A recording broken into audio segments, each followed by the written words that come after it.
Hey guys, we are back with another retro Spider-Man Wave figure, taking a look at the really goofy looking tweaker Green Goblin figure here. So yeah, there's some odd stuff going on with this head, but I'm very interested to take a look because I don't have the earlier one. I never actually found him, and it was when I wasn't heavy into Legends, so I never bought him, and then I certainly didn't pay aftermarket for him either, which I think I'm okay with at this point. So we've got him here on the retro card back, so you've got a very 90s cartoon look and feel for this packaging. Spider-Man logo up top, some cartoon artwork of Green Goblin there, and then you've got the figure in the bubble.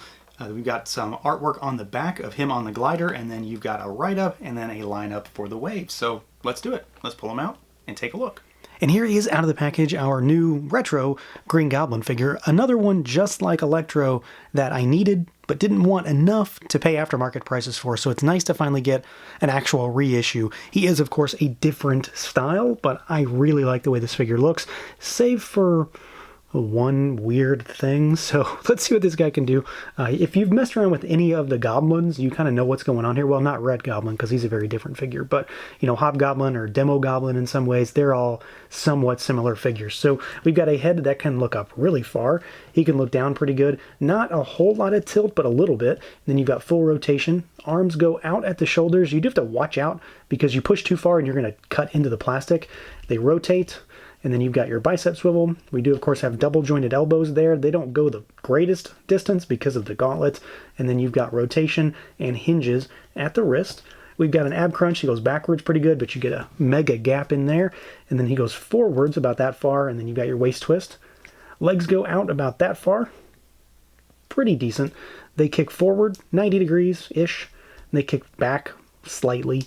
You've got a thigh cut there.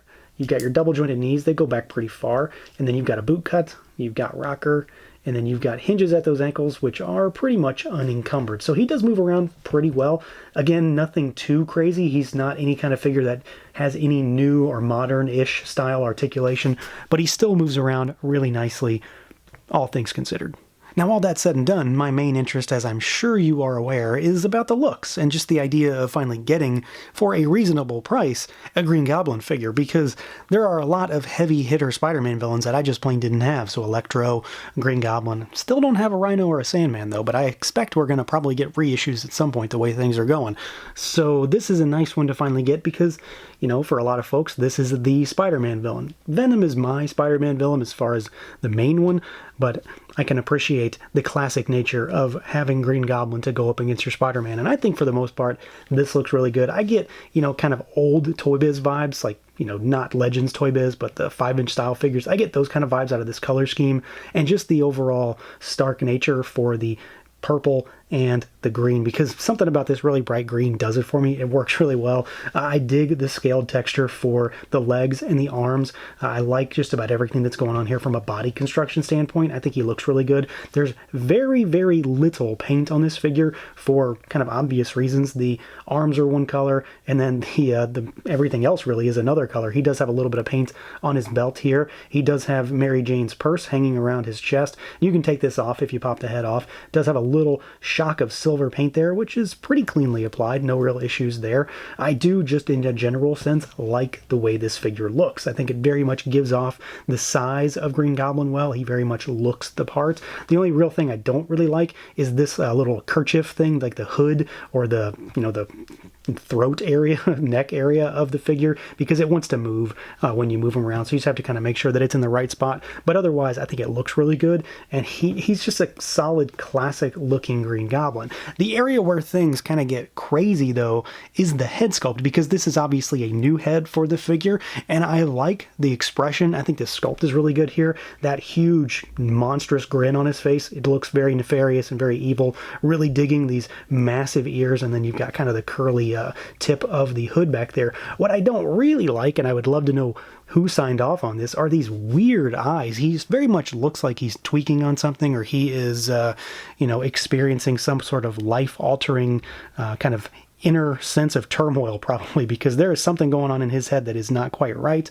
I did see a very cool, very menacing repaint on Reddit for this, where you basically just paint him yellow and put one dot of black in there and it fixes them. So I think that the overall idea is okay, but something about it in execution looks kind of weird. He just sort of looks spaced out and out of it, like his eyes are bugging out of his head.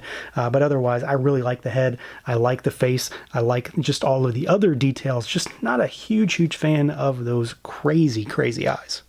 And then as far as accessories goes, this guy comes with a pretty solid spread. Frankly, he comes with more than I expected he was going to come with for this type of line, but he does still miss one thing that I kind of wish he had.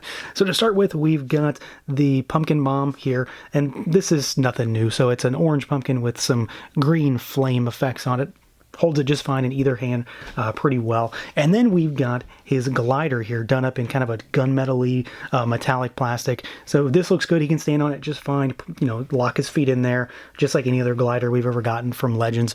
This thing, however, is capable of using the stand from Demo Goblin. This is also the same stand that the old Black Series speeder bike uses. So if you've got one of those, the only issue though is that he doesn't come with one. You know, there's no way for this to have been included in the package. So I wish that they could have given us this somehow, because I don't like the idea of cannibalizing Demo Goblin to be able to use this for him, because I mean, if you're going to have him on his glider, it's cooler for him to be in the air. But it does work really well.